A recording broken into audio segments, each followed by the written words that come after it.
Bonsoir tout le monde. Alors, euh, on parlera de la problématique de l'eau. On est dans un musée qui traite le patrimoine hydraulique du Maroc. Un patrimoine qui est tellement riche, à peu près 12 siècles, et normalement on doit apprendre de certaines choses qui sont dans ce patrimoine. Si par exemple on parle de la ville de Marrakech, elle est connue par les Kétara. Et les Kétara, c'est un indice qui nous donne une idée sur le climat qui régnait au niveau de Marrakech. C'est un climat, à peu près 10 siècles, c'est un climat qui est aride, à semi-aride. Ça veut dire qu'il y a peu de pluie et on devait chercher de l'eau dans la nappe, drainer l'eau de la nappe pour la ramener par des techniques qui sont très simples à la surface du sol pour l'irrigation. Si on parle des aqueducs, normalement, ça témoigne de beaucoup de pluie, ça témoigne d'un climat qui est à peu près, on va dire, tempéré. Beaucoup de pluie, ça dépasse à peu près les 800 mm par an, mais ici au Maroc, à Marrakech, on est à des valeurs de moins de 250 millimètres et ça témoigne de la rareté de l'eau depuis le Mourabitin. Il y avait 2 Qataras. Ça a commencé avec 2 Qataras et après, le nombre de Qataras a augmenté parce que le nombre de terrains à irriguer a augmenté aussi. Donc, on doit utiliser certains indices et la disparition des Qataras en l'an, les alentours des années 80, c'était un signal que la nappe souffre.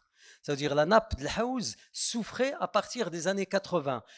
Une fois les Qataras ont cessé d'amener de l'eau, ça veut dire que la nappe a baissé. Et ça, c'est un système d'alarme pour un équilibre de la nappe. On a peu de pluie qui tombe et on exploite beaucoup la nappe, ce qui a donné cette baisse importante. Le patrimoine hydraulique du Maroc, si on parle par exemple le drainage des eaux de source, ça aussi c'est très important.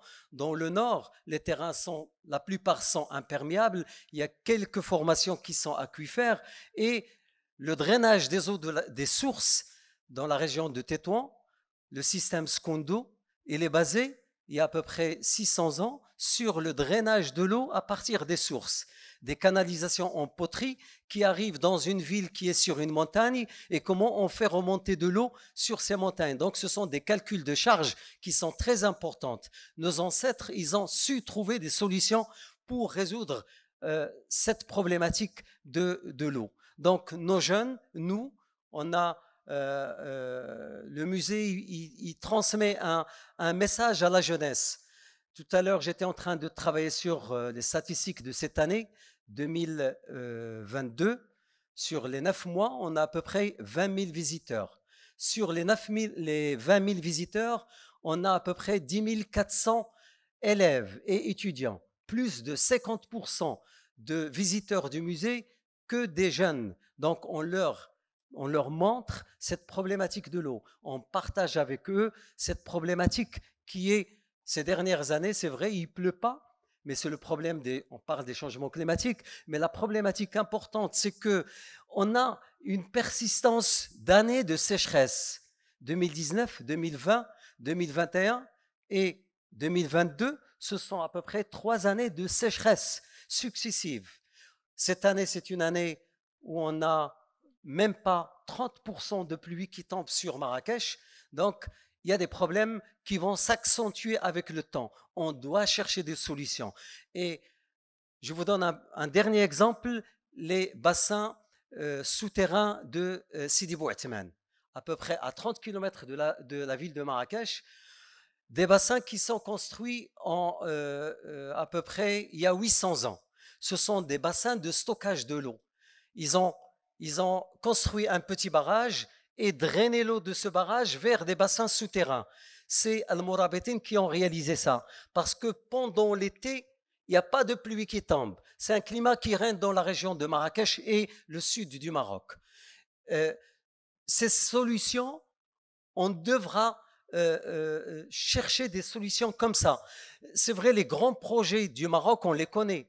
le dessalement de l'eau de mer, les grands barrages, tout ça c'est très très important et très intéressant. Mais on doit se focaliser sur ce qui est local, descendre un peu dans les petits patelins, dans les petites régions, faire des petits barrages de stockage de l'eau, rien que pour une population, une agglomération, une petite agglomération. Donc on doit activer cette notion de travailler les grands projets. L'État, il assure ça, il fait ses grands projets, mais on doit descendre sur les petits projets pour servir certaines localités qui sont dépourvues de l'eau. Et je vous remercie beaucoup.